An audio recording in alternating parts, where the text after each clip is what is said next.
mempresentasikan hasil laporan evaluasi dan supervisi pada guru BK di SMP 3 Palu. Tetapi sebelum itu kami akan memperkenalkan diri. Kami dari kelompok 4. Perkenalkan, nama saya Isma. Perkenalkan, nama saya Suci Indriani. Perkenalkan, nama saya Ayu Ningsi. Perkenalkan, nama saya Rizka Ramadona.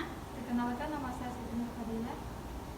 Oke, yang pertama yaitu latar belakang, di mana guru BK itu memainkan peran penting dalam mendukung perkembangan siswa di sekolah. Mereka bertanggung jawab untuk memberikan bimbingan, konseling, dan layanan yang membantu siswa mengatasi tantangan akademik, sosial, dan emosional yang mereka hadapi.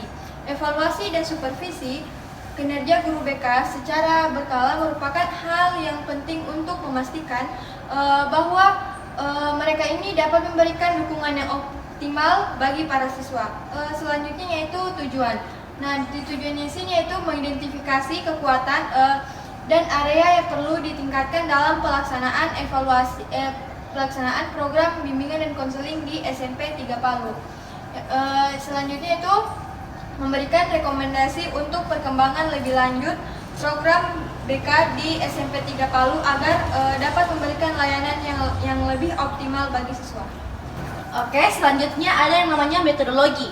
Nah, data diperoleh melalui wawancara semi terstruktur dengan guru BK yang mencakup beberapa topik seperti latar belakang profesional, efektivitas program, serta tantangan dan solusi dalam pelaksanaan layanan BK. Nah, peserta wawancara dilakukan dengan kelompok yang beranggota 5 orang. Pada hari Senin pukul 9 sampai selesai bersama dengan guru BK yang bekerja di SMP 3 Palu yang bernama Indri Presia Widuri SPD. Jadi, dari hasil wawancara yang telah kami lakukan di SMP Negeri 3 Palu, yang pertama terkait latar belakang guru BK. Jadi, guru BK yang kami wawancara bernama Ibu Indri Presia Widuri SPD. Beliau lulusan dari program studi bimbingan konseling Universitas Tadulako dan telah menyelesaikan program pendidikan profesi guru di Makassar. Ibu Indri juga telah mengabdi sebagai guru BK selama 10 tahun, mulai dari tahun 2014 sampai sekarang di tahun 2020. Selanjutnya yaitu evaluasi program bimbingan dan konseling. Ibu Indri mengatakan kalau program BK di SMP Negeri 3 Palu tentunya belum efektif dan belum maksimal juga karena adanya keterbatasan waktu dalam pelaksanaan layanannya. Seperti misalnya layanan bimbingan klasikal. Jadi guru BK di sana itu tidak memiliki waktu khusus untuk mengajar di kelas, sehingga bimbingan klasikal itu hanya dilaksanakan ketika ada jam kosong di kelas. Namun untuk layanan konseling individunya itu masih berjalan dengan baik walaupun layanan klasikal belum terlaksana dengan maksimal. Selanjutnya, Ibu Indri mengatakan kalau tantangan utama dalam melaksanakan program BK di SMP 3 yaitu masih adanya kurang kolaborasi antara guru BK dan guru mapel serta guru wali kelas. Kadang juga sering terjadi ketidaksepahaman antara guru mapel dan wali kelas dalam menyampaikan informasi sehingga membuat hambatan untuk mengkoordinasi program bimbingan dan konseling. Adapun tantangan lainnya yaitu siswa dalam layanan bimbingan klasikal karena mereka itu masih cenderung pasif apabila materi dan medianya itu kurang menarik. Jadi itu juga yang mengurangi keefektifan layanan program BK di SMP 3. Metode dan teknik BK. Ibu Indri menjelaskan kalau dalam pelaksanaan program BK di SMP 3 Palu, layanan yang sering digunakan adalah konseling individu dan bimbingan klasikal. Dalam konseling individu, Ibu Indri juga menggunakan teknik wawancara, teknik BDEP, dan membantu siswa mengevaluasi perkembangan diri dan permasalahannya, serta teknik perubahan pemikiran untuk membantu siswa mengalihkan pola pikir negatif dan positif. Sementara dalam layanan bimbingan klasikal, metode yang sering digunakan adalah diskusi kelompok untuk orientasi masalah atau pemecahan masalah, serta teknik bermain peran.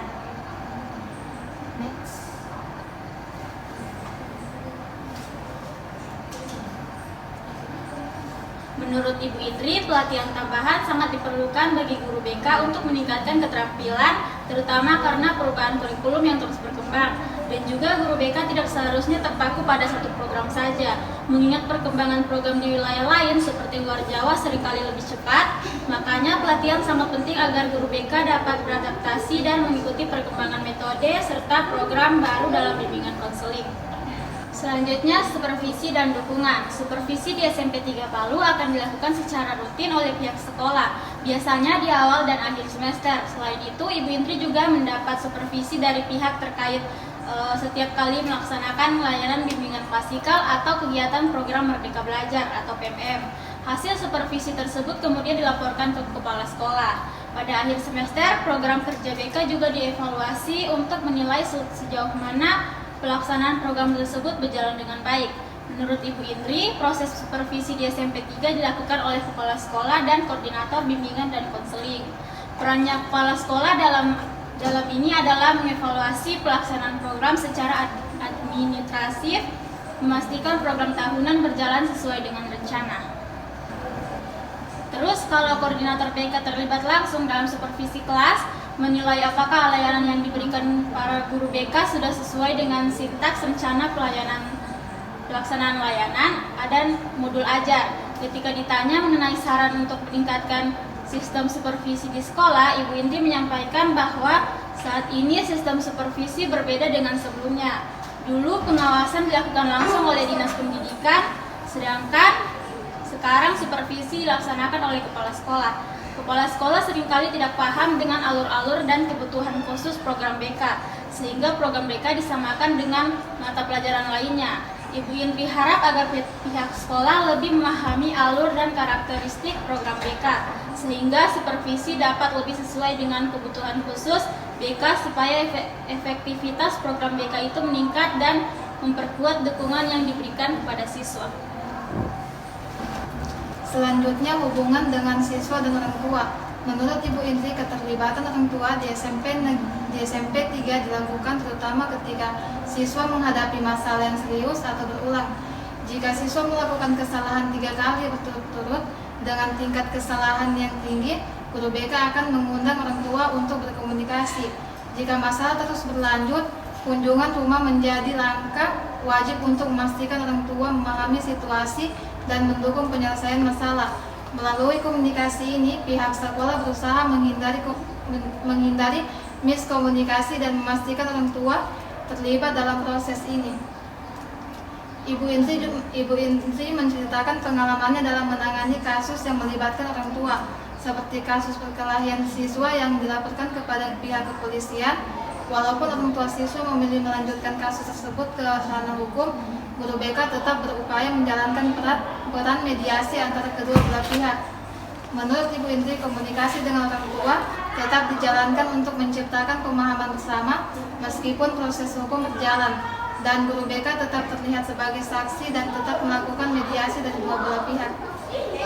Selanjutnya, pengembangan profesional. Untuk pengembangan profesional, Ibu Indri menyampaikan bahwa pengembangan profesional dilakukan dengan berbagai cara, termasuk meliputi pelatihan rutin yang diadakan melalui musyawarah guru bimbingan dan konseling sekota Palu yang diadakan 2 kali sebulan. Terus Ibu Indri juga aktif mencari informasi dan berbagai pengetahuan dengan guru BK dari luar kota melalui internet seperti Google, dan juga Ibu Indri berusaha meningkatkan keterampilannya untuk memberikan layanan yang lebih baik. Untuk perkembangan terbaru, biasanya mendapat informasi dari pelatihan-pelatihan yang diadakan. Di sana disampaikan bahwa program kerja kami perlu mengikuti perkembangan terbaru, misalnya penggunaan AMBK, Asesmen Nasional Berbasis Komputer. Dahulu kami menggunakan IKMS, Instrumen Kebutuhan Siswa, tetapi sekarang kami diarahkan untuk menyesuaikan dengan metode yang terbaru. Selain dari pelatihan, informasi terbaru juga kami dapatkan dari kebijakan kurikulum Merdeka yang berlaku saat ini. Yang terpenting adalah lebih meningkatkan kompetensi diri sebagai guru BK, peran berada dengan guru mata pelajaran lainnya. Fokusnya kita lebih pada perilaku dan karakter anak-anak. Jadi untuk meningkatkan program BK, penting bagi kita untuk terus mengembangkan kompetensi diri agar dapat memahami dan mendampingi siswa dengan lebih baik. Jadi yang terakhir yaitu rekomendasi oleh kelompok. Yang pertama peningkatan program BK, yaitu di mana terdiri dari alokasi waktu dan sumber daya. Terus yang kedua yaitu pelatihan tambahan, di mana guru BK ini perlu mengikuti pelatihan berkelanjutan untuk meningkatkan kompetensi dan keterampilan mereka. Dan yang ketiga yaitu supervisi berkala, terdiri dari supervisi yang berfokus pada praktik dan umpan balik yang konstruktif. Dan yang terakhir yaitu keterlibatan orang tua, di mana terdiri dari komunikasi yang efektif, keterlibatan dalam perencanaan program, dan informasi tentang layanan BK. Sekian hasil presentasi dari kelompok kami. Kami ucapkan terima kasih. Assalamualaikum warahmatullahi wabarakatuh.